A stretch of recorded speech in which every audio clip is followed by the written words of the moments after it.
네, 마지막 키워드는 세계에서 가장 강력한 여권 1위 살펴보겠습니다.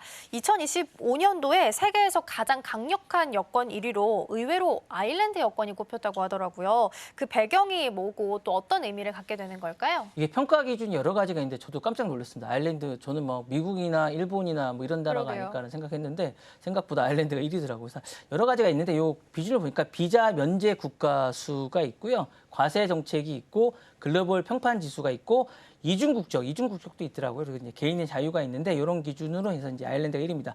아일랜드는 이제 로마드 캐피탈리스트가 발표한 2025년도 노마드 패스포드 인덱스에서 세계 1위 여권으로 선정됐습니다. 이 지수는 사실은 이제 비자 면제수를 넘어서 디지털 시대의 국적 가치를 다면적으로 하는 평가 지수고요. 사실 뭔가 투자를 할 때 이 기준을 많이 따진다고 합니다. 그래서 이런 가지는 최고의 점수를 받았는데 전 세계에서 거의 국가에서 무비자 입국이 가능하다고 하면서 이중국적을 자유롭게 허용이 가능하고요.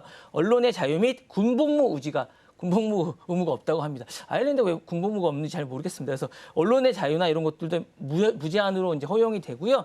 외교의 신뢰도나 경제의 안정성도 많다고 합니다. 그래서 법인세 인하 등 기업 친화적인 점도 좋다고 하고요. 조세 제도도 아주 좋다고 합니다. 이런 부분에서 있고요. 여러 가지 의미가 있는데 단순한 여행을 넘어서서 이제 뭐 글로벌 정체성이나 프리미엄도 상당히 높고 어디에 소속돼 있는가 그리고 이제 곧 기회의 시대가 아닌가라는 생각도 들고요. 법적, 경제적 자유의 아이콘이 되고 전환 기준이 어떤 국가에서 여러 가지 의미도 좀 있다라고 합니다. 그래서 이런 부분에서 있을 것 같고 뭐 대표적인 사례를 좀 보면 싱가포르나 일본도 생각보다 올해 보면 우리나라 바로 위에거든요. 우리나라가 이제 39인데 일본이 38입니다. 이렇게 보면 싱가포르는 언론 자유 지수가 되게 낮습니다. 126입니다. 이런 게 낮고 일본은 높은 조세. 일본 세금이 상당히 높거든요. 그리고 이제 이런 부분이나 제한된 시민 정책 이런 것 때문에 낮은 이런 게 있고요. 여권의 자산이나 정체성 같은 게 상당히 높기 때문에 아일랜드 1위가 아닌가라는 생각이 들고 21세기의 어떤 디지털 시대의 새로운 여권 가치 기준이 아닌가라는 생각이 듭니다. 네. 그렇죠. 여권 파워가 높을수록 또 그 안에 있는 국민들은 또 자유로운 이동성을 갖게 되는 거기 때문에 더 큰 의미를 갖게 되는 것 같고요.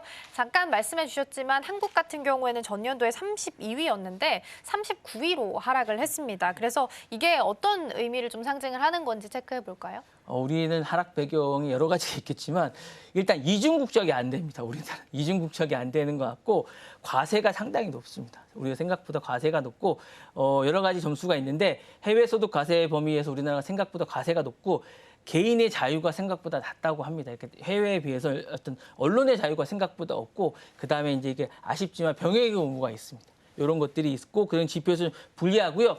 사실은 글로벌 상대 요인에서 이제 그리스나 슬로베니아 이런 거에 비해서 타국의 세제나 이런 거에서 이제 자유도가 좀 개선이 돼야 되는 이런 부분에서 좀 낮습니다. 이런 게 좀 낮고 그리고 이제 독일이나 헝가리나 네덜란드 이런 거에 비해서 어떤 순위가 좀 하락하는 요인이 좀 있습니다. 그리고 이제 단순한 이게 여행의 편의 이런 게 아닙니다. 세금이나 자유나 이중국적 유연성에 이런 거에 비해서 우리가 좀 낮기 때문에 좀 이런 게 이제 흐름을 반영한 게 아닌가라는 생각이 들고요. 그러니까 지난해에 비해서 이런 게 낮다는 겁니다. 언론의 자유도 많이 낮아졌다는 얘기가 좀 있고요.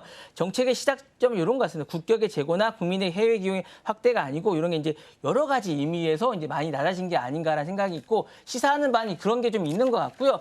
여러 가지 의미에서 많은 게 시사하는 게 좀 있고 우리가 이제 국가 글로벌 이동성과 기회 격차가 좀 확대가 낮아진 게라는 게 있고 국가 브랜드라든가 국제적 이미지가 간접적으로 평가하는 게 많습니다. 그러니까 이런 의미에서 외부에서 우리나라를 이제 세계에서 인식하는 국가의 개방성 지표라는 측면에서 시사하는 바가 많습니다. 그러니까 이런 부분에서 좀 있는 것 같고요. 그다음에 디지털 시민권이라든가 대형의 후발주자에서 우리나라가 이런 유연성이 좀 낮다라는 평가를 받는 거기 때문에 우리가 이런 부분에서 약간 경고등이 들어온 거라는 측면도 좀 있습니다. 그러니까 이런 부분에 시사하는 게 좀 있기 때문에 이런 부분에서 우리가 좀 AI 시대라든가 디지털 시대에서 글로벌 인재들이 좀 많이 안 들어올 가능성도 좀 있기 때문에 이런 거에서 좀 밀릴 가능성이 커지고 있습니다. 이런 것에서 좀 우리가 좀 분발해야 되는 게 아닌가라는 생각이 좀 있습니다. 그래서 이런 것에서 우리가 참고를 해야 되는 게 아닌가라는 생각이 좀 있습니다. 네. 네, 하락 같은 경우에는 그 배경 안에 또 정치적인 이슈도 포함이 되어 있겠죠. 또 오늘 오전 11시에 중요한 일정 네. 예정되어 있으니까요. 11시 기점으로 해서 시장 분위기 어떻게 변동이 좀 나오게 됐는지도 함께 체크해 보시면 좋겠습니다.